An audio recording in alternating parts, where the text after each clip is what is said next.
Robbie, you have said that the Metaverse and Web3 are as inevitable as death. Did I say that? You did say that. Definitely and you inevitable. sounded very confident when you Yes. said that. Would you still agree? The idea of Web3 as being part of the infrastructure of the next sort of iteration of the internet, I do believe is. The problem with the internet as it's constructed today is everything operates in silos. Most of the things we're doing have never been done before. And so the metaverse is really this idea of what happens when all of those things start to talk to each other. And I think what most excites me about what we're doing now, more than any other thing I've ever done, is I actually feel like, what we're doing here in Web3 actually can have a big impact on the state of the world. There's 1 billion people out there in the world who are not included in the global financial system, who have no bank accounts, have no credit cards. Web3 can reach out to all those people and start to include them in the financial system through simply an internet connection. And that's a really powerful idea because... What is that thing that you like, oh, wow, this is so challenging but juicy, we're going to keep going, but this is the thing that's worrying us? This is about the future of the way in which we interact and transact and create value in a digital world. We talk about why ROBBY feels like every game will be built on the blockchain, how brands like Formula One and Adidas are going all in on NFTs and the Metaverse, the potential for Web3 to create abundance and democratize opportunity, and what keeps a CEO like Robbie awake at night. If you're a business leader who's just wondering what the metaverse and blockchain will mean for your industry, or if you're just curious about what the future will hold for you and for society, then this one is for you. This is Robbie Young, CEO of Animoka Brands, on the GROWIN podcast with me, Sandy Khan. Robbie Young, welcome. Thank you. Robbie, you have said that the Metaverse and Web3 are as inevitable as death. Did I say that? You did say Okay. that, you did say that. Definitely and you inevitable. sounded very confident when you Yes. said that. Would you still agree? Yeah, for sure. I mean, I think, obviously we can talk about definitions and things like that, but I think the idea of Web3 as being part of the infrastructure of the next sort of iteration of the internet, I do believe is 100% inevitable. Yeah. Yeah, you sound convincing. Yeah, it's just a matter of time. And so our job as a company working in this space is to try to push people to do it sooner. Good, because, okay, let's start very basic with just a definition of Sure. the Metaverse and Web3. Okay, so This is GROWIN. Subscribe to hear from senior leaders from the world's best brands share their real growth stories every single week to give you an edge in work, life, and play. Thank you. let's start from the beginning. Yeah. So I think the idea, first let me explain sort of how we see the evolution of the internet. So why is it Web3 and what happened to number 2 and where was number 1, right? Yeah. So Web 1 is largely this period of time during the 1990s, the first iteration of the web, when it was all about reading content. So it was essentially a one-way medium. We went and we looked at, web pages that people wrote, and we read news online, and it was a one-way transmission of information. Web 2 is the sort of second decade, let's call it, ish, of the internet, from the early 2000s and through the social media era. And this was when we started to create our own content. We posted on social media, we uploaded videos to YouTube, we uploaded songs to Spotify or SoundCloud, and so we wrote blogs. So it was a two-way transmission. So it was both read and write. Yes. But neither of these ever encompassed the idea of the exchange of value. Yes. So Web 3 is about the exchange of value, and it means that I can actually then transact from one person to another, not from a central authority, but from you to me and vice versa. And in Web 1 and Web 2, we've been able to achieve something similar, but with lots of compromises. So for example, there's no security online, right? You can't secure copyright and content, which is why we have all of these streaming platforms, because the problem is once you download a video, you can share it and copy it and pass it around to people because you can't secure the copyright. The beauty of Web3 is that you can actually start to secure that copyright and have what we call digital rights management that really works. And when you can do that, you unlock the ability to be able to exchange those things peer-to-peer. And that changes the way that we decide to interact online. So the first iteration of Web3 was in financial services. People are familiar with Bitcoin. It was the idea that I could have a digital asset that I could exchange and like send from one person to another. And it didn't rely on me doing it via bank. So, you know, for example, if I use a payment service like a PayPal, I'm actually not sending it directly to you. I'm going via PayPal, like I would go via my bank. But thanks to Web3 and blockchain technology, we can actually do it directly with each other.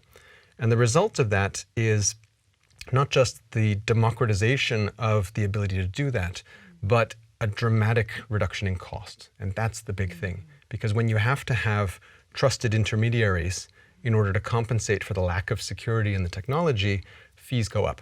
And so it makes these services prohibitively expensive. So that's kind of Web3 in a nutshell. Yeah. And so to get back to the question of the metaverse, the idea behind the metaverse is, first, what is it, right? So a lot of technology development often gets built on the back of how we think about science fiction. Because a lot of people who write science fiction and popular culture give us ideas of what the future might be like. And so that naturally has an impact on people in technology who actually develop solutions for real world problems. So those solutions often start to look like what we remember as being science fiction, because we grew up watching, you know, Star Trek and people teleporting from one place to another. So we think when I grow up, that's what I'm going to do. And so I think one of the things that we think about when we think about the metaverse is this three-dimensional online space, which is pervasive, and we're all in this alternative reality, you know, the Matrix, if you will. You mean it's not like that? It's different than that, because the idea behind the metaverse, in our estimation, is that it's actually something that's much more tangible and much more available to us these days than people might think.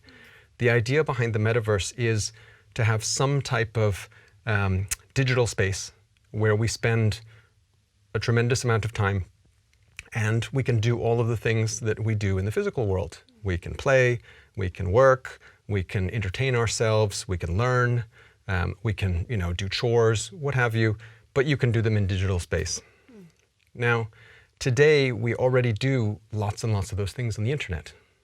But the problem with the internet as it's constructed today is everything operates in silos. So you go to your banking site and you do your banking. You go to your social network and you do your posting about what you ate for lunch. And then you go to, you know, your online education or YouTube to watch videos on how to do things. And all of these things are siloed. They don't talk to each other and they're not integrated. And so the metaverse is really this idea of what happens when all of those things start to talk to each other, and what happens when we can start to integrate all of those things into a more contiguous experience. So it doesn't necessarily have to be three-dimensional immersive virtual reality for it to be the metaverse. It just has to be an alternative digital space where everything works, everything talks to each other, and most importantly, you know, and this is where Web3 comes in, when you think about having this alternative space, you want to be able to have things that are yours. You want to be able to own things. You want to have a virtual house, or you want to have a virtual backpack to put your virtual school books into when you do online learning, etc. And in order for you to own these things, you need to have technology that allows you to have true digital ownership. And that's what blockchain provides. So that's why Web3, we think, is the infrastructure layer which enables the creation of the metaverse, because it allows all of these disparate siloed software applications to start to talk to each other. Wow. Sorry, that was a really long answer to your question. No, this is good. This is what we need. It's Animoka Brands, am I pronouncing that correctly? Okay. That wants to tap into this exponential technology that will give us abundance, right? I think. this technology will give us abundance. We can go there. But let's just hear from you about Animoka Brands' origin story. Sure. So the business began in 2009, and it started as a mobile game company. And so this was the beginning of the mobile game industry. Mobile itself as a platform was just starting to take off. You know, smartphones, the iPhone had only just launched 2 years before. And most people forget that actually the App Store didn't launch until a year after the iPhone launched. So for the first year, you just had to use the apps that were on your phone, right? And so what happened is that from 2009 until 2015, 2016, there was a huge growth in the mobile games industry as mobile as a platform was more widely adopted. Smartphone penetration, went through the roof. And games, it turned out, were the killer app of smartphones. Because as we found out years later, most people initially bought smartphones to make telephone calls, and then we soon stopped making telephone calls because we found these devices to be very useful for lots of other things too. And games, it turns out, is one of the killer apps, so to speak. And so because of the advent of mobile as a platform, it transformed the gaming industry. So over the course of 10 years, the gaming industry doubled in size in terms of revenues, but more importantly, in terms of user base, it transformed the gaming industry from something that was perceived as niche. It wasn't niche. There were hundreds of millions of people around the world playing games, but it was always perceived as niche because we have this idea, this connotation of what it means to be a gamer, which is typically young men with headsets on playing in front of consoles. But actually, mobile democratized that. So mobile added another 5 billion people in the world to the universe of people who play games, because most people, even if they don't play regularly, have tried playing smartphone games at one time or another, whether it's puzzle games or shooting games or you name it, because it's such an easy and user-friendly platform, and it's so accessible. And so we rode this wave of growth in the mobile games business for many years, and it taught us a lot about making consumer-facing products and particularly working with brands, something that we put in the name of the business, because we were a partner as a licensee of lots of well-known entertainment brands, featuring brands that you would know from anime or from Hollywood cinema and things like that. And as we continued to look for ways to innovate and grow the business, we came across blockchain. And this was in 2017. And we started working with a team who had built a hackathon project in Vancouver. And the idea was that they had just created a standard, a token standard on blockchain to create what we call a non-fungible token, an NFT. And they had actually invented it like the month before. And the idea was blockchain had previously only had fungible tokens, primarily Bitcoin and Ethereum. And a fungible token is essentially a token where they're all the same. So if you have, 1 Bitcoin and I have a Bitcoin and we swap, we still both have 1 Bitcoin. They're all there's no difference between them, which is why their primary use case is as a currency alternative, a store of value. But the idea behind a non-fungible token was that you could tokenize some piece of content and make it unique, make it identifiably and provably unique. And by doing so, you preserve the originality and the provenance of that item, just the same way that you would have with a, collectible trading baseball card or something like that, where you can show that this is the authentic one. There have only been 20 of them made, and I can prove the provenance of it because if it's an NFT, I can go on the internet on a public blockchain and see exactly who's owned this, how long they owned it, and every time it's changed hands, and do so at very low cost. Again, a key point. And so this team had just invented the NFT, and they were working out how to potentially build a game, a trading game. And so we worked with them on that project to help them to publish that game in Greater China. We're headquartered in Hong Kong. And so we took the publishing rights for that game in Greater China and worked with them on it, and that game was called CryptoKitties. And this was a game of trading cards with very adorable cats on them.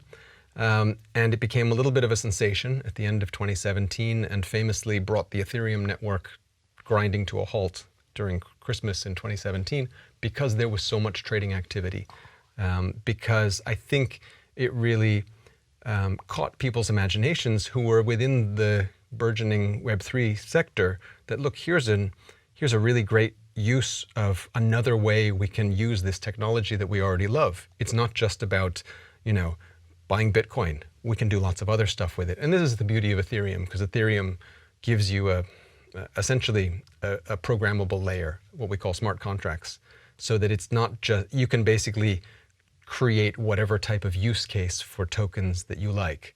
And so through these smart contracts that we create, you can do things like royalty management. And this is a key piece of the economic pie of why content really works so well in Web3.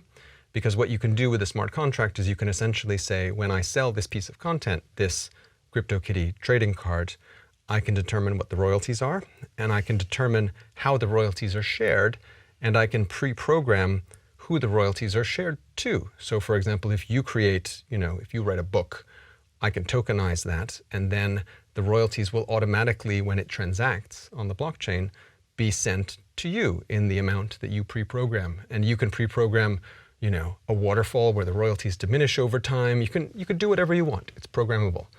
But the beauty of that is that you don't need to certify every transaction. You don't need an auditor. You don't need anybody. It's automatic. It's mechanical on the blockchain, which means that it's at negligible cost. And that creates an environment that is much more conducive to creators and the creator economy and people creating and distributing content, which is what excites us so much about Web3. Because if you look at this Web2 generation that we've just come through with social media and streaming services, one of the big complaints that I always hear from people who create content is these platforms give them incredible reach, but they don't pay very much. They don't get very many royalties. And the price you pay for that reach is very, very high. Ask any musician who has music on Spotify what kind of royalties they make. Spotify has basically single-handedly changed the music business from a business of the distribution of content to an industry where you essentially rely on live entertainment, and the distribution of content is just a promotion vehicle for your live concerts. So the music industry has had to adapt to essentially the decimation of royalties. Let me ask you something a little bit off topic maybe. I have a song. It could even be a famous song. Let's say it's an Elvis Presley song. Mm-hmm.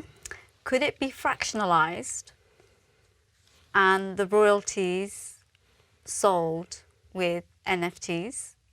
So technically, yes. And the distribution of royalties is something that's very clear in law and very easily enabled. But when you say fractionalize, if you mean fractionalize the ownership of the song, then the sale of that fractional ownership in some jurisdictions may be construed as a security. Okay, so it's which a gray just area. means it's a gray area because it differs by jurisdiction, yes. But it really just means that the way in which you create that sale will be subject to different regulations. Not impossible. No, not at all. It just means that you might need additional financial disclosure or compliance if it's construed as a security. Right. We'll park that. That's a conversation for another day. Right. That was a great origin story. But tell me about Yatsu, you're the CEO, founder.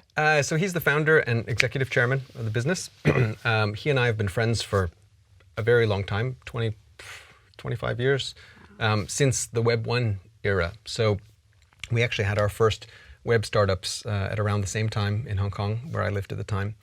And we met because we were part of the same small startup community there. So, there were only a handful of, people aspiring on internet entrepreneurs at the time. Yeah. And we were largely, influenced and copying lots of business models and ideas that we saw happening in the US. And so he and I met at that time and became friends and have stayed in touch over the years. And when I sold my last business, I had a chat with him about what he was doing in mobile gaming at that time. This is about a little over 10 years now, and 10 years ago. And it sounded really interesting. It sounded like an amazing confluence of all the things that I'd done previously, which included telecoms and media and internet and kind of all bundled into a single product. So I was quite excited about the prospect. You knew, or you know, the team that actually started the NFT. Wow. I have a niece, Robbie. Her name is Zara. And Zara wants to know how Animoka Brands makes money. Okay, sure. Research has shown that people are way less likely to buy from organizations. People buy from people who they know, like, and trust. If you are a leader in industry, if you are a founder or an entrepreneur, you will have a strong growth story. And the smartest investment that you can make with your time is to share that growth story. If you like the look of these podcasts and you would like to have the full studio and photography experience at our London-based studios, then reach out to me. You'll find the details in the description. What I would say to Zara is, well, first we make games. And the way we make money from our games is that people buy digital stuff. In a traditional game, people would pay us money because they buy virtual items from us in games. And those items help them to either personalize or enhance their play. So you can customize things. Let's say you have a racing car game. It means you buy the car, you can repaint the car, you can give the car a bigger engine, etc. So you can customize it, but then also you can sometimes add additions to enhance your play. You might want to, buy an extra life when your character dies, or buy a bigger engine for your car so you can go faster. So it typically falls into two buckets, one that affects play and one that is just cosmetic. And those are the two spending buckets. But in a Web3 game, and now all our games are obviously Web3 games, there's a third pillar, which is trading revenue, which means residual trading income from royalty payments of content that we've sold before. So for example, in a Web2 game, I would sell you that car, but that would be the end of my transaction with you, and that's it. I would sell you, it would be a one-time primary sale. But in Web3, I can also receive a royalty on the secondary, tertiary sale, etc. over time. And so what that means is that it allows me to think differently about my pricing model, for example. I might not need to charge you so much upfront because I will have an ongoing royalty stream over time. So in that respect, it's actually not dissimilar from the music industry, because historically we have always recognized the creators of songwriters and musicians and given them royalties as those songs are played over time. And this is very similar to that. So Robbie, let's do a little bit of storytelling here so that we can better understand the metaverse, this world that you're building for us. I want to talk to you about a young lady. She's 18 years old and she lives in London. And she loves music. She's a musician. She sings and she writes music as well. She values health and fitness, mind and body, and quality time with her family as well. So really important to her. She's a bookworm. She loves to read and she's blind. What value will she gain from this world that you're building for us? How could this world help her to live a more fulfilled life, if you like? Sure. So, sounds like we have high expectations. Yes. I think that the first thing to acknowledge is that our idea of what the metaverse is not that dissimilar from the world that we live in today.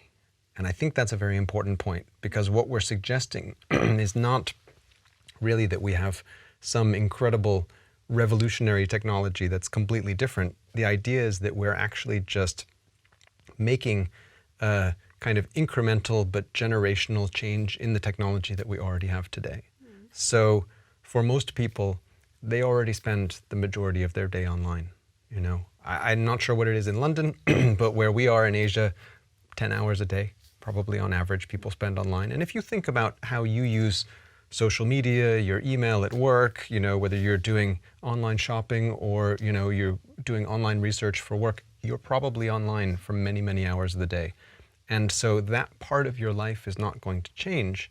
It's really just about trying to improve the effectiveness and the quality of that time that you're spending.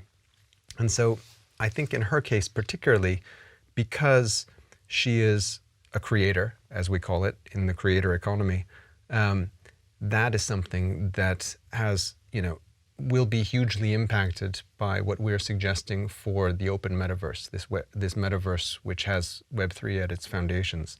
Because the idea of being able to create content and distribute content and benefit from the proceeds of that content much more completely, taking a higher proportion of royalties for yourself, etc., that is a tremendous thing. Because one of the challenges with platforms today is these centralized platforms, of course, have tremendous market power and distribution power. And as a result, they also kind of set the bar for accessibility. So if you go to a YouTube or a Spotify, there are minimum performance requirements before you start to receive any benefit. YouTube advertising, for example, until you have, I think it's like 100,000 views or something on a video, you don't generate anything. It's essentially free until that point. So they're basically culling the market so that only the highest performers are the ones able to earn royalties. And in a Web3 context, because in the metaverse, you have the ability to track royalties down to the individual unit, there are not those same type of performance minimums because it's based on transactions. If you're on YouTube, the source of revenue is advertising. The reason that you don't see any money coming your way if you're only doing 100 views of your video is because actually they couldn't sell the advertising for 100 views. The problem is it's based on the attention economy. And so what that does is it creates this cycle where we have to force people to watch as many things as possible in order to generate the advertising revenue that sustains it. Now, why is it like that? Because you can't have transaction revenue because you can't secure the content. They can't sell you a video that you can keep because there's no way to protect the copyright of the video. The only thing they can sell you is a view. And so therefore they must make money from advertising. But in the metaverse, once you can start to transact from peer to peer and actually, deliver a song, she can sell a song as an NFT, for example, and you can buy it and pay for that song and own that song. It doesn't matter how much you play it or listen to it. There doesn't have to be any advertising. So it's a completely different business model. And that way, it will enable a lot of people who are essentially more like small business owners and entrepreneurs, I think, to thrive in this environment because the playing field is much more level. So in her case, she has more ownership of the content that she's creating. 100%. And because it's trackable as well, without the middleman, the banking service, it becomes more cost effective. It was not as costly to transact. Correct. Well, if, for example, you want to sell something on an online platform these days, typically you will get charged a very high fee. Yeah. So, for example, if you have an app and you sell in-app purchases on Apple or Google on mobile platforms, you have to pay 30% because those are the fees that they charge. And that fee goes towards their payment mechanisms, the payment processors, the distribution. They have a variety of services that they basically give you in exchange for that 30%, but it's up to you to judge whether it's commensurate with the fee. And these tokens that I get, you mentioned that they are trackable, and therefore if the person that I sold them to, the music to, they go on to sell it to someone else, Yep. I'm eligible to some kind of royalty. Correct. So I'm always generating revenue from that first sale. Yeah, from subsequent sales as well. Subsequent sales. Yeah, and that's a really important piece because the idea is just like, as we said, with the music industry traditionally, it's predicated on the idea that songwriters would be able to benefit from copyright, into the future. Yeah. Otherwise, it's very hard to make a living. Otherwise, they would need to charge a massive, fortune upfront for the value of their song if you're going to buy the entire thing from them, which is why we see recently famous musicians selling their master tapes and their libraries for hundreds of millions of dollars because there is a stream of royalties to be gained from those masters over time. Right. What I'm hearing here is that what you're building requires, I would say, an exponential way of thinking, right? So, and I'm the way in which I'm going to describe this, I'm going to talk about 6 Ds. Digitize. So in your case, it's assets. Deceptive growth. So very slow to start with, I think, because if you look at AI at the moment, it's exploded, but it's been around for decades, right? Mm-hmm. So the same way, the blockchain networks, they need some time, I think, to develop. Tell me at any time if I'm going off tangent or I'm wrong here. And disruption, so there's going to, every single business will be disrupted. Every single business will need to evolve and change or die, right? So there's disruption. Dematerialization, what do I mean by that? I mean, if you're holding a smartphone these days, you no longer need the camera. You no longer need a gaming device. You can do all of that. So it's dematerialized needs for some gadgets or devices.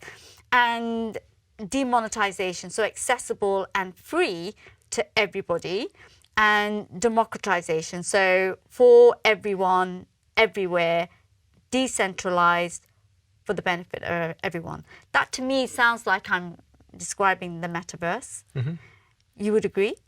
To a certain extent, yes. I mean, fundamentally, and I don't think I used this term earlier in the description, is the idea is that it's an open source movement, because one of the things that we've seen in software, which is arguably, I think, one of the most successful examples of a piece of software, is Linux, which is an open source enterprise operating system. And pretty much every server in the world today runs on Linux, but they used to run on operating systems from Microsoft and Oracle and other big companies.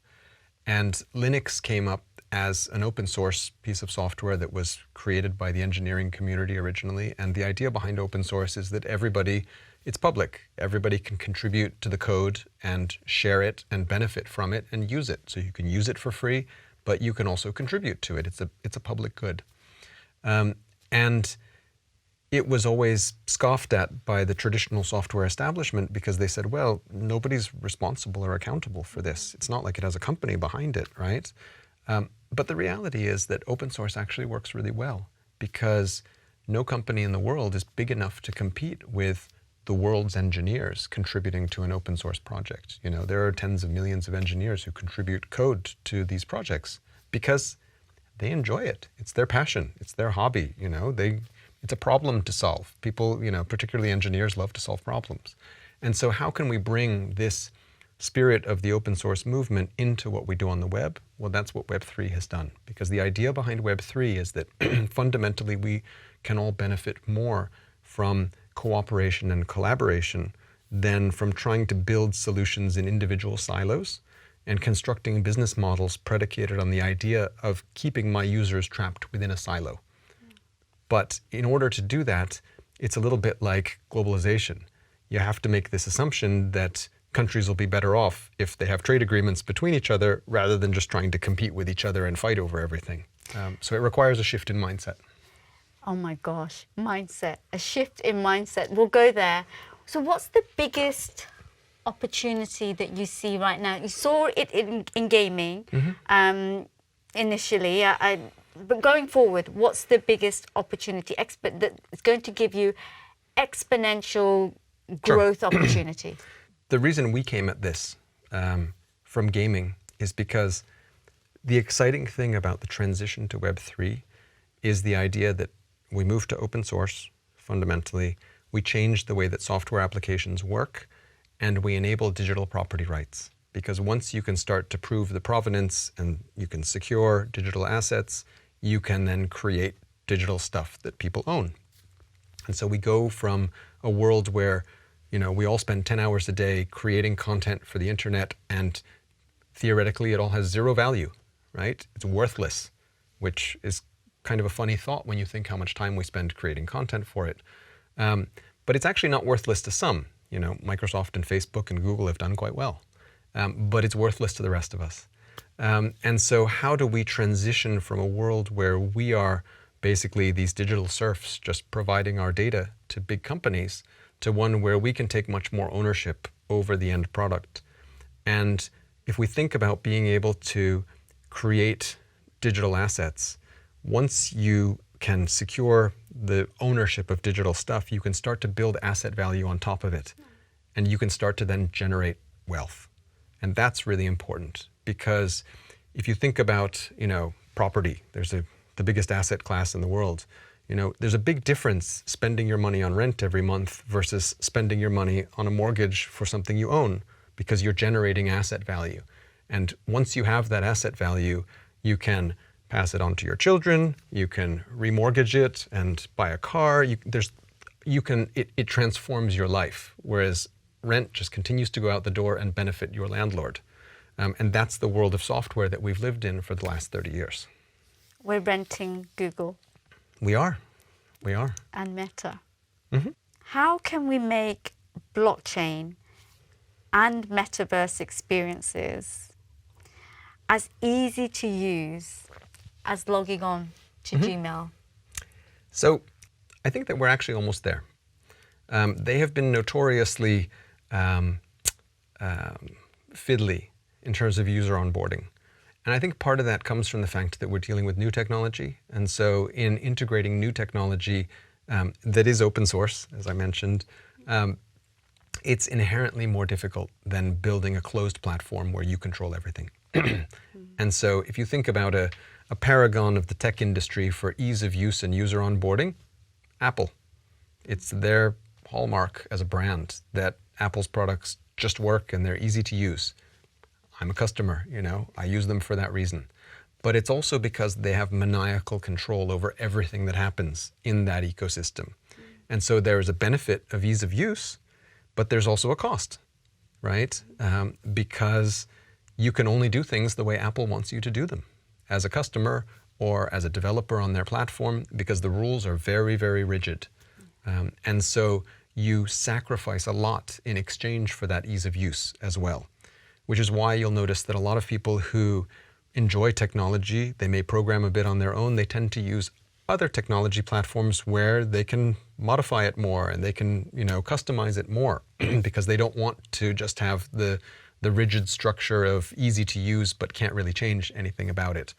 And so I think one of the things that that we will see in terms of onboarding is that there has been a shift in the thinking in the Web3 early adopter community of how we're going to bring sort of the next generation of adopters in.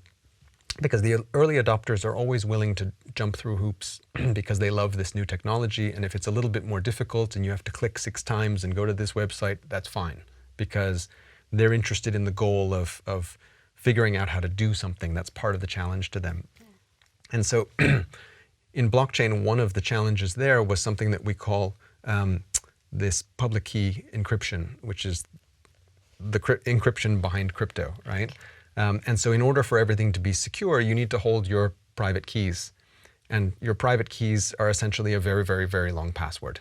And this has always been seen as an obstacle to user adoption because it's essentially the keys to your kingdom, right? To the value that you hold in your blockchain wallet.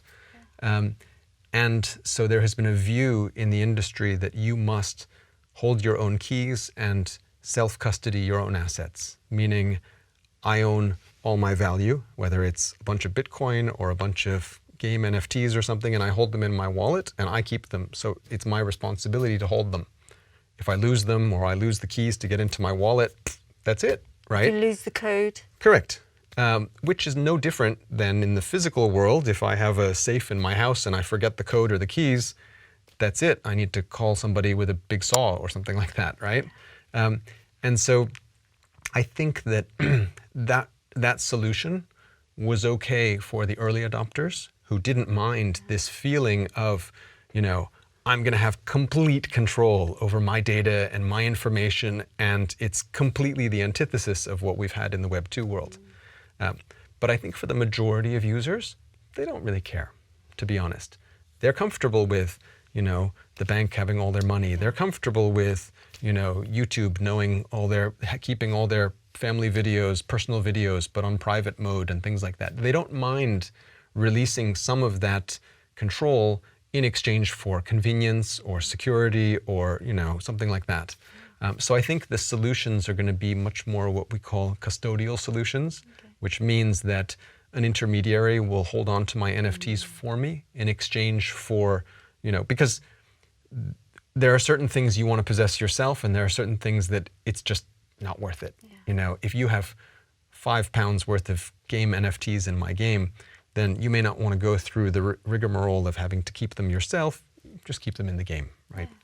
So I think as we move custody back into applications as opposed to self-custody, then it allows us to do very simple onboarding, sign on with an email and social sign-in and things like that. Okay, yes, I can see. So is that all it's going to take? Because like you said, we're not very far away. And I thought that kind of surprised me. But if it just takes an application like that to say, we'll do a bit of housekeeping for you, you know, a little bit like Apple's keychain remembers your password. Yes, correct. But don't forget where blockchain started. So blockchain began originally in 2009 with Bitcoin, because blockchain was invented for the creation of Bitcoin. And why was Bitcoin created? Bitcoin was created as a reaction to the global financial crisis, to the idea that we want to create money that's not controlled by banks because bankers can't be trusted with our money. So that's the philosophical underpinning of where blockchain began. And so the early adopters of blockchain technology came from that philosophical bent, which is we want to keep control of our finances because we can't trust the banking system to do it for us because look what happened. So it takes a while for that mental shift to happen where this becomes more of a broadly adopted technology in sort of mainstream consumer usage to say, look, actually, it's okay. You know, we reacted to what happened in 2008, but now, you know, we can build more practical solutions and be a little bit pragmatic. Not everybody wants to have the responsibility of, you know, managing their own assets. It's why we have safety deposit boxes in banks, because it makes us feel uncomfortable to keep valuable things in our homes. So going back to the question then of mainstream adoption, how far away are we when we say not far away? It's difficult to say. People who buy NFTs and play games, Web3 games, is probably about 25 million users right now. So that would be similar to the number of people who were, and if you look at all the people who own, who just have blockchain wallets, a couple 100 million users, maybe 150 million users, which is similar to the number of web browsers that were in usage in around 1997, 98. So that gives you an idea of a rough comparison. And I know you say it's difficult to say, but if I was to push you a little bit, are we talking like 5 years or? No, not that long. Not that long? Okay. That gives me a much... 5 years is a long time in technology. This is true. Especially with the explosion of AI recently. I was going to say, how long has ChatGPT been out, right? And how many iterations? Gaming. Why are the words content, connection, and community so relevant to this community? I think there's one thing to understand about games, and sometimes it's difficult. Like, I grew up playing games when they were console games. Well, I mean, at the beginning of gaming, right? I had an Atari, like lots of people of my generation.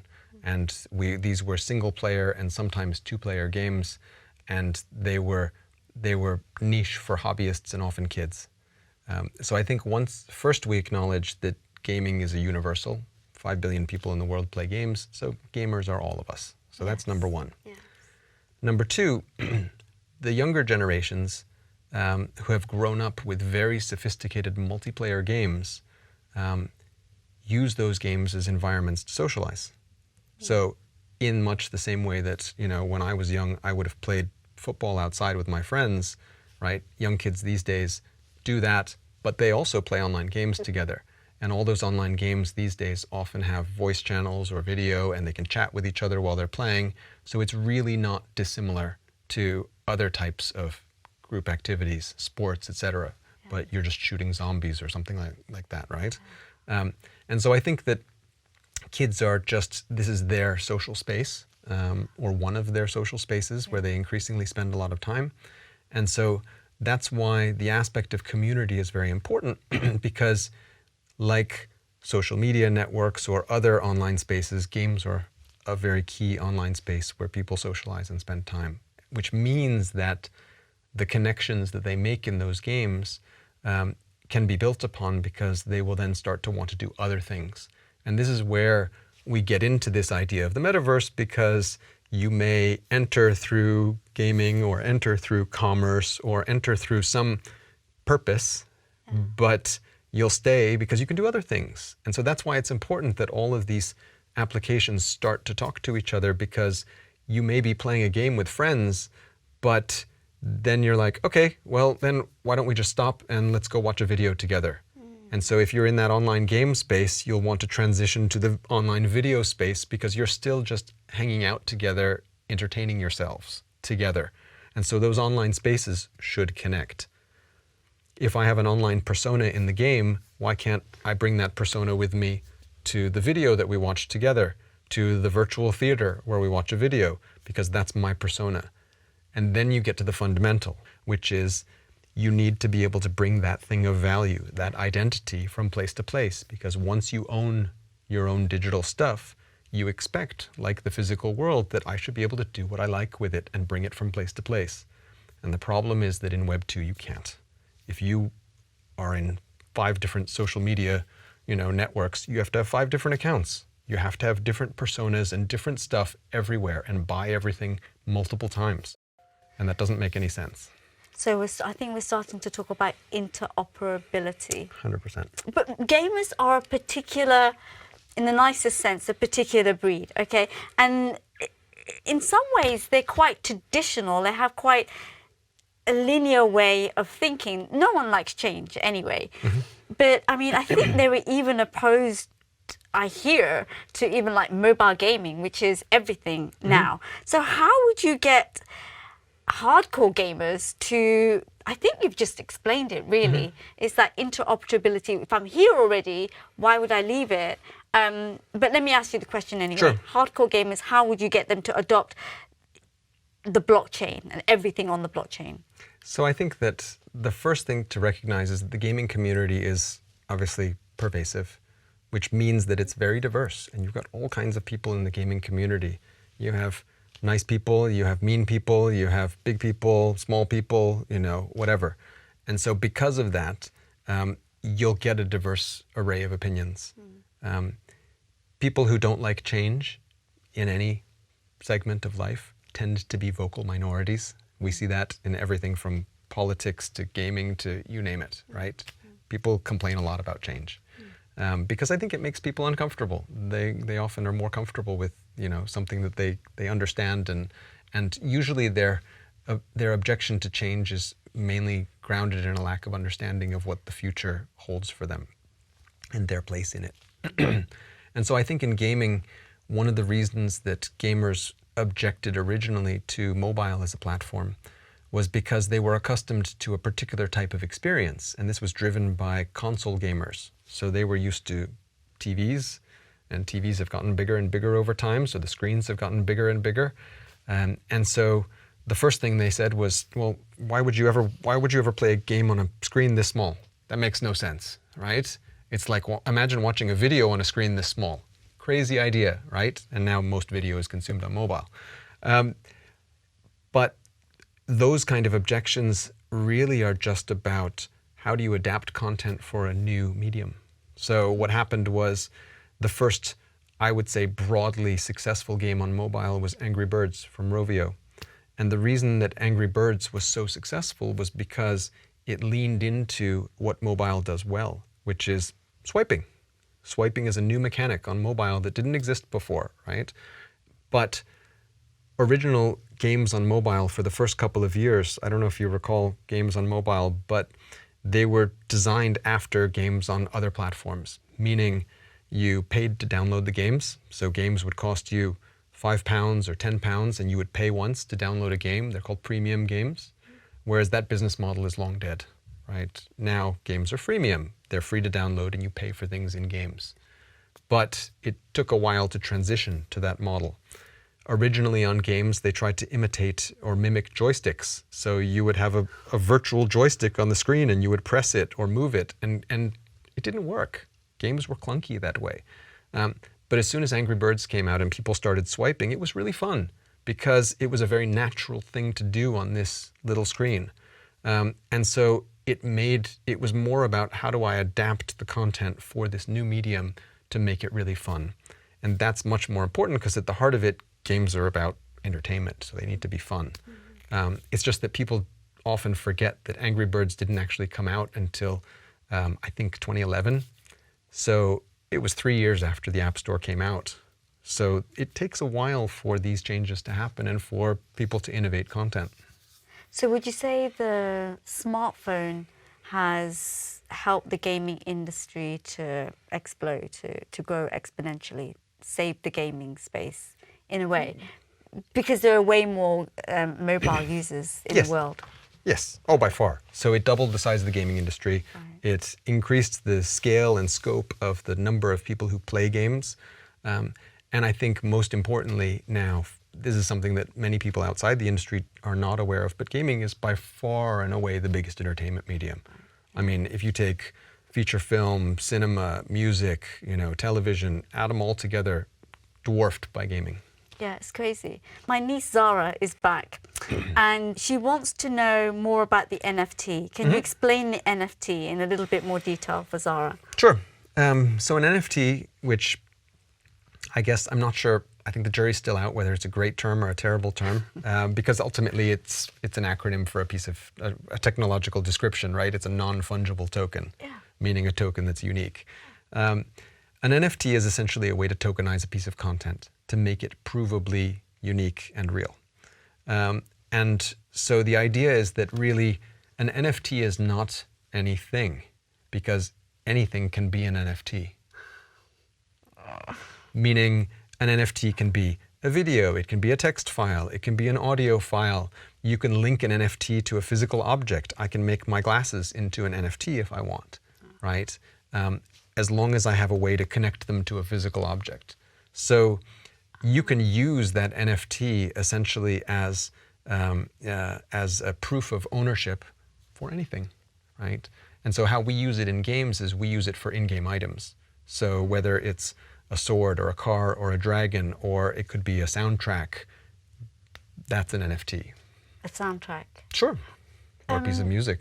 But a digital item in a game,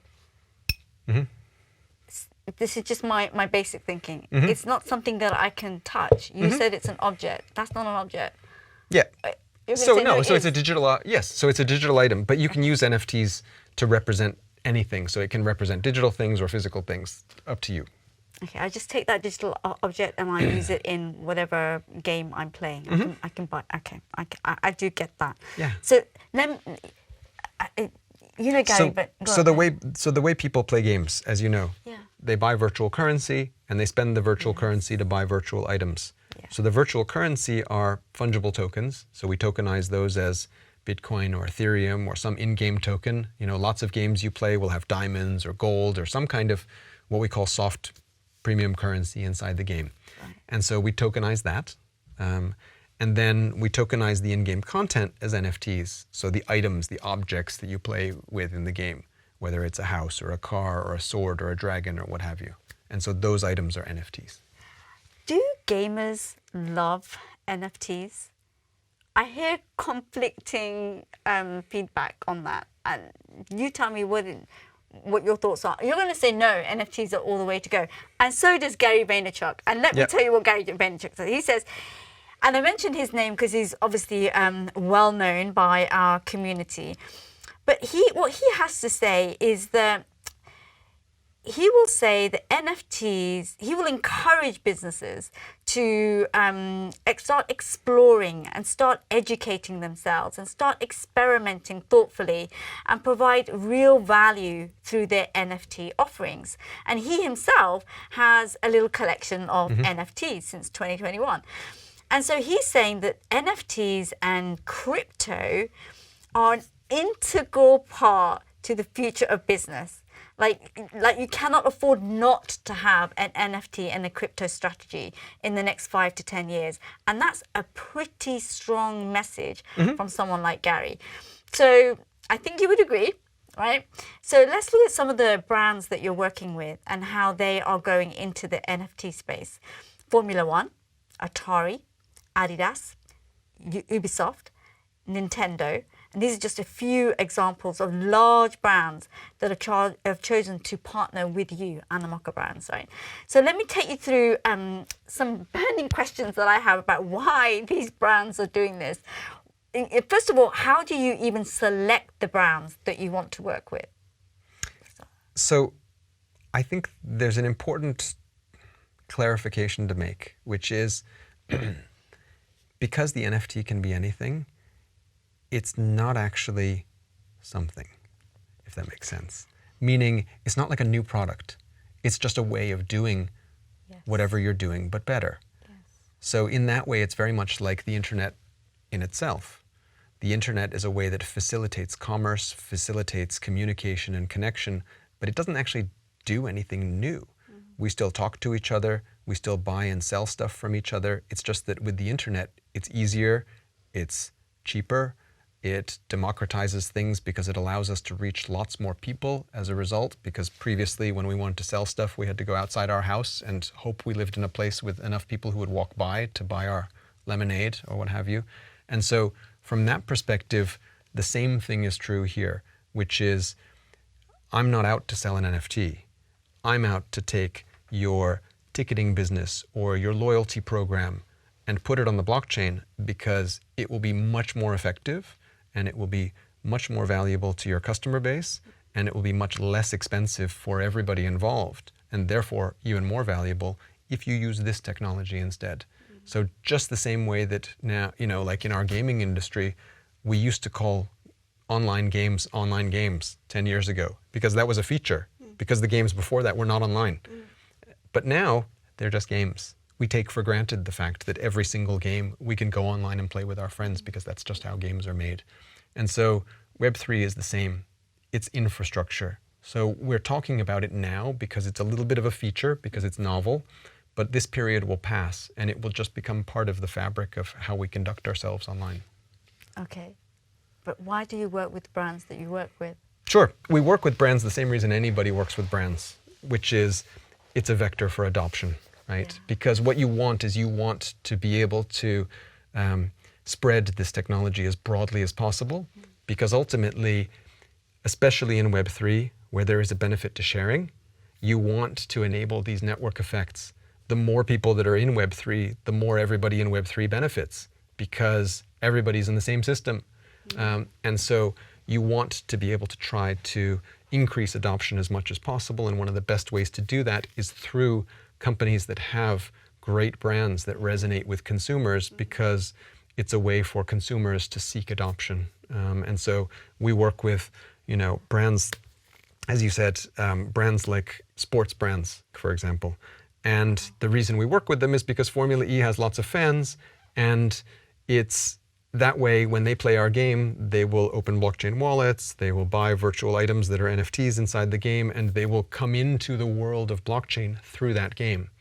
But once they're in the world of blockchain, they might do other stuff too. They might transact, they might do e-commerce, they might consume other services from other companies who are not us, which is fine, but they're in Web3.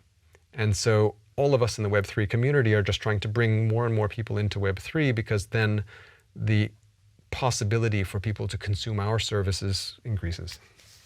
Okay, so I understand your objectives for the good of everybody.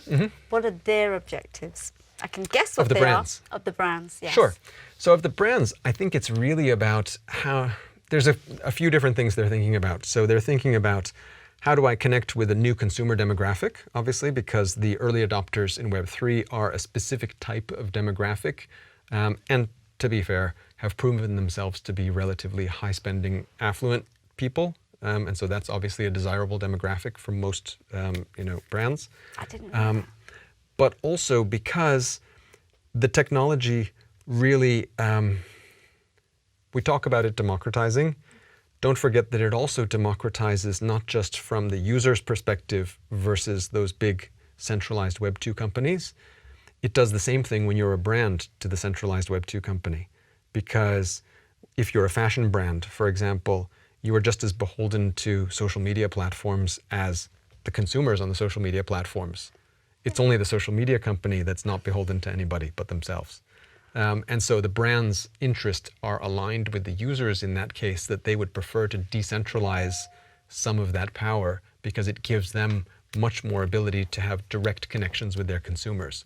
Because one of the things that brands really want is to take back control of their customers. Yeah. Because at the moment, that customer data and all that information is sitting in centralized repositories of Google, Microsoft, Facebook, Apple, etc., who are protecting that information and monetizing that information for themselves. It's starting to make a lot of sense. You mentioned there that they're a particular demographic, the community. Can you just quickly just expand on that? Sure.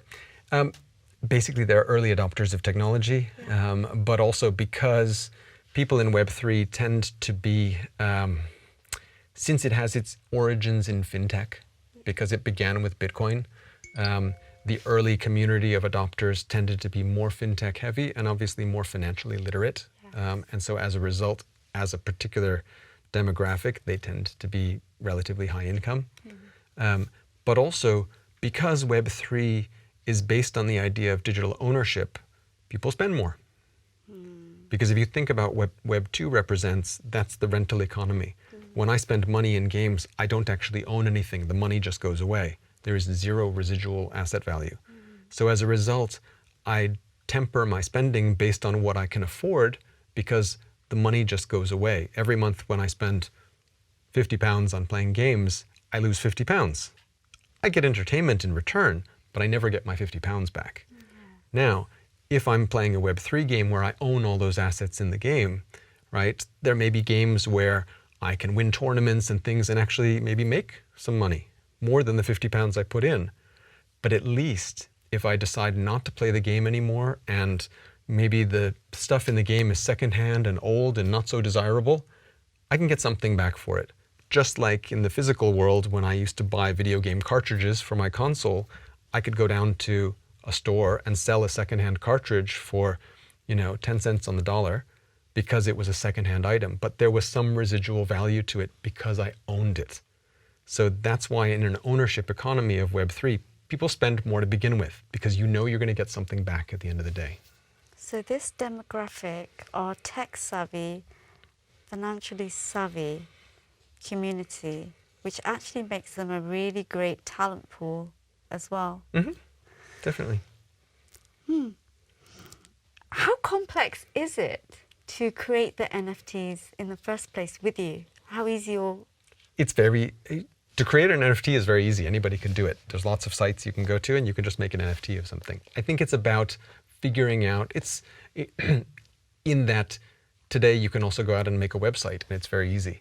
But just because you have a website doesn't mean anything necessarily, right? It can be very successful. Like you could say, I have my personal blog, which nobody reads, or I have YouTube and that's just a website, right? So the question is what you do with that and how you productize it or use it to represent your business. So when you want to come up with a strategy of how to integrate Web3 into your business, you have to think through what's the use case and the rationale for why I should be tokenizing things. So am I a big consumer goods company with a loyalty program, for example? Should I be thinking about tokenizing my loyalty program like Starbucks did a couple of years ago, so that my loyalty points are now collected on the blockchain publicly and transferable between users and things like that? So take airline frequent flyer miles, for example, a classic case. This is one of the best known cases of loyalty and reward programs. And one of the things that's confounded consumers for years is that airlines use them for loyalty, meaning you get locked into a program and you accumulate miles on a single airline and you cannot transfer them to other airlines. And it's something that consumers have complained about since the beginning and seems to be a feature of the product from the perspective of the airlines. But how would that be different in Web3? Would it be better for the airlines to allow for consumers to have exchangeability amongst loyalty programs, right? Would that engender more loyalty amongst consumers? Well, it's possible, right? There's no reason it's not. But I think airlines, the traditional thinking has been, I try to wall the garden with all my users in my airline, and that's very much the same thing that's happened in the software business. Well, if I wanted to be perceived as an innovative brand, I'd be the first to run towards something like that, to just be able to say we are forward-thinking, innovative. Well, you mentioned Starbucks, so let's talk about a brand that is working with you and how they're getting a community and fans, if you like. And how is that measured as well? Is it brand awareness? Is it engagement? Is it revenue? Is it all of those? So most of the brands that we work with tend to be, we tend to work with them in the same way that we did when we made Web2 games. So we license their content and we make games from their content. The difference is that now we have the ability to make that content much more rich. So historically, I would have licensed a brand like Formula E. There's the example. I would have licensed Formula E, I'd make a game, I'd sell Formula E merchandise in my game, I'd sell cars, I'd sell add-ons, and there would be some kind of revenue share between us and Formula E, and I would pay them royalties to use their brand. And hopefully I would attract lots of users to my game who love Formula E. And I can do the same thing in a Web3 game, but because I start to tokenize those in-game assets, and because they are interoperable and provable digital assets, I can start to now build other products on top of those original ones. So for example, if you own a Formula E car in my game, I can take that Formula E car as an NFT and it sits in your wallet, right? You own it. It's distinct and separate from the game itself. So it will survive beyond the life of my game. And if Formula E decide, okay, we're going to launch a promotion and we want to, grant people who own these rare cars in the game or something like that, free entry to our race in London, then they can do that because it's easy enough to enable people to come to the door at the race and show provably their unique NFT and say, we will accept this as a ticket of admission to our race. Because the technology allows you, through security, essentially, you know that it's unique. Nobody can fake it. And so that's very important. It allows us to make a product that has extensibility. It can be a ticket, it can be a collectible, it can be a key to another website. I can create a driving game that has nothing to do with Formula E, but say, anybody who shows up at my game with a Formula E car in your wallet, you're going to be a VIP customer. Boom, right? And it's amazing how the internet transforms when you think about everything actually being able to be secure. And it makes you wonder, how did we last for almost 30 years with an internet that was totally insecure? What are the challenges with working with brands and NFTs? What are you seeing? I think there are some challenges. So the initial hurdle is transforming that mindset for a brand that when you create something digital, it is secure. Because historically, it's not been. And so what happens, for example, in the case of that Formula E car that I mentioned, we have to help them to understand that that car that you as an end consumer buy lasts forever. And so it cannot be destroyed. If we turn off the game, so to speak, that car will still be out there and you can use it across the internet for the rest of your natural life. And you can bequeath it to your children because it's just like a physical car. You bought it, you own it, you can do what you want with it. And so for brands to understand the implications of that, some of them get it immediately, some take a lot more persuading because it's different than the way we understand digital things in the past. We think of them as infinitely copyable. So I think that shift in mindset is one of the big pieces. So the longevity, well, it's infinite. Once it's out there, it's infinite. And if I have a Gucci bag and it's infinite, help me understand, why is that Why is that a challenge for Gucci? Because they could change their branding or... No, not at all. I think it's great for the brand, but initially for them to come into the world of Web3, it's a challenge for them to think about these things as being, like when we license IP from brands, everybody uses the same standard licensing terms and conditions, and basically those standard terms say, you have a license to use this thing in the game, and that's it. And this thing can only be used here in this game, in this way, and as soon as the license ends, all of these things disappear.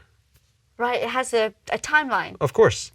But we say to them, look, this is the same thing as, you know, somebody buying a plush toy or a t-shirt. You can't take it away from them after 5 years because we don't have a license for it anymore. They bought it. They own it. And so that shift of mindset, I think, it doesn't take a long time, but it does take a little bit of time to get your head around. But say in a few years, how will things evolve? So I think basically, as I said, it's really actually quite unsexy infrastructure. So what will happen is that I think a lot of the things, how you conduct yourself online, will just slowly start to evolve to run on Web3 rails, which means that that's what's going to be underlying how those transactions are secured and how that technology is secured. And it will reveal itself to you as a consumer in more features and more possibilities. But you won't necessarily, it's not like the ground opens up and swallows you. It's not a big earthquake, you know. This is something that will happen incrementally over time. So many people probably won't even know that it's changing. What keeps you awake at night? my company WhatsApp group keeps me awake at night. Well, for you and for Yat, what is that thing? Like, oh, wow, this is so challenging but juicy. We're going to keep going, but this is the thing that's worrying us. I think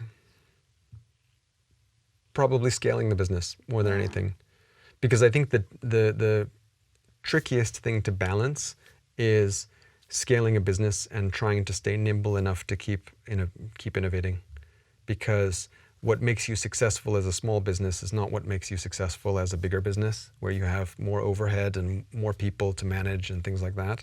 And so I think, like all companies in all sectors, scaling is always a challenge, because the bigger you get, the slower you get. And in technology, that's kind of anathema.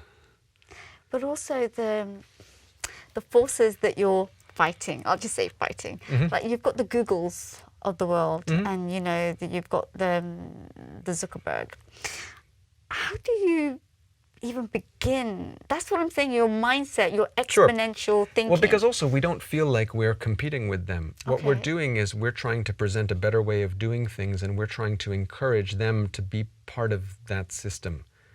But I think it's very difficult for them to get out of a mindset of, like, you know, it's kind of a pithy phrase, but we always say the king never voted for democracy, right? Because it doesn't suit the system in which they're accustomed to. But it's very much like like globalization generally, and the idea that countries lowering the barriers to trade and lowering the barriers to whatever immigration and just working together will actually be a rising tide that lifts all boats. Yes. And there has been, you know, the anti-globalization movement that basically says, oh, well, it's going to be a race to the bottom, and, you know, all the countries with low wage rates are going to produce inferior goods and the whole world will get dragged down. But actually, they're wrong. I mean, if we see anything over the last 30 years, we've seen history has borne out that globalization actually is a net positive for people, regardless of where you come at it from on the economic ladder. Yeah. And I think that the same thing is true when we think about how Web3 will impact people with those entrenched Web2 business models. Yeah. They need to change and adapt, but they're going to change and adapt just basically to focus on the areas where they really add value. And I think that a lot of what shall I say, revenues and profit extraction for their businesses have come from what we call rent-seeking models, which is where they're essentially so pervasive in terms of their distribution and customer base that they exercise preponderant power over pricing. And so they're able to exploit that for profit. And so I think as we start to level the playing field, they're going to need to focus on innovating in other areas as opposed to just that distribution monopoly that they enjoy. Plus, looking ahead, we're not just talking about one metaverse, are we? This is not all going to be concentrated onto one platform. Correct. And I think that in thinking about, back to the original question about this definition of the metaverse, I think we can think about it the same way that we think about the world. So if we think about the metaverse as being the world, then within the world we have countries, we have cities, we have towns, we have villages, and they're all very different and diverse, and we figured out ways with boats and planes and trains and cars to travel in between them. And some of us like to stay in our own one place, others of us like to travel everywhere and experience all these other cultures. And I think the metaverse is the same, right? And we can think about, you know, the continent of Facebook or the continent of Google, and we can think about cities and islands, and there are all these different things, but the most important thing is they connect together and they work together. And in aggregate, that's what we then call the metaverse. It's not one contiguous product from one company, because frankly, that would be kind of a dystopian nightmare in my opinion. Wow. Okay. So I have, I want to know about the kind of person that would thrive in your organization. Like, what do they look like? What are the high performers doing that attracts your attention? Like, we need to keep them. What are they doing? I think the people who do best in our organization are people who are mission driven. Because I think it's about trying to see how, it's about seeing how you can change the world for the better, and how we can do it, you know, even as an entertainment company, you know, because actually what we're doing through the products of entertainment actually has impact in many other ways. You know, if people decide to open a blockchain wallet for playing a game, they can also use that same wallet to make remittances from one country to another at a much lower marginal cost than they otherwise can. So all of a sudden, you start to open up the potentials of Web3 for people just through this simple onboarding mechanism of, I played a game because it was fun. Mission driven. Same as having a purpose mindset, being very clear about what they want. Because you don't want people who are working because they get paid. Right. Because nobody really wants to work just to get paid. You want people to put their hearts in it because they love the products, they love the purpose of the company, and they love the vision of the company, and they feel like they're contributing to something that's more meaningful than just punching a clock. So that's top down. That's coming from you then, isn't it? Well, me and the rest of the team, frankly. Well, because everybody has to be aligned on that. That's very important. You can't just, it's not like diktat by fiat. You're so humble. I think it's top down. One interview question that you would ask a candidate sitting in front of you that would win your love and attention because you're assessing a trait that you so need, and your interview question is assessing that trait. And so what would that interview question be? To be honest, I don't know. I mean, if I have to admit a flaw, I'm terrible at hiring people. Because some people are really good at that and other people are not. Yeah. Luckily, I have colleagues who are really good at that. But I think the thing that I always look for in just trying to determine suitability of candidates tends to be mindset. Meaning, I like to try to understand how it is that people think, because what we do in terms of our jobs, all of that can be taught.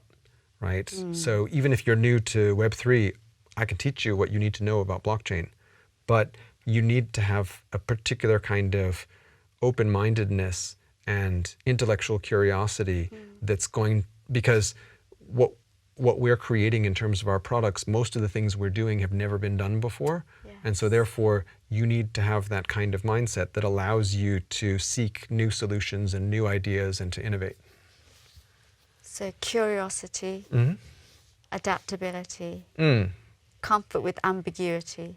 Yes, and a high tolerance for risk and volatility. Okay, so there's one thing that I've learned over my years literally decades of recruiting talent, some things never change.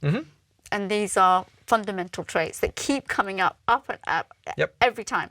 So one thing, opportunity, technology, call it what you want, just one thing that really gets you excited when you look forward, what might that be? So I think what excites me most, I mean, I've had the fortune to have a very diverse career over many years, decades. And I think what most excites me about what we're doing now, more than any other thing I've ever done, is I actually feel like, you know, what we're doing here in Web3 actually can have a big impact on the state of the world. Because if we think about the world today, we're reasonably globalized, but at the same time, there's 1 billion people out there in the world who are not included in the global financial system, who have no bank accounts, have no credit cards, and Web3 can reach out to all those people and start to include them in the financial system through simply an internet connection. And that's a really powerful idea, because think about what we're missing out on by not reaching out and working with 1 billion other people. And we're less than a decade away from that, for sure. Robbie Young, thank you. Thank you very much. You're just going to see platforms that you usually wouldn't have associated with digital marketing incorporate more advertising models. And I think that's going to be something that, again, maybe starts in the US and the UK with the big players, but over time also comes to the emerging markets. You mentioned Netflix and Amazon. You working with them? We work with Really?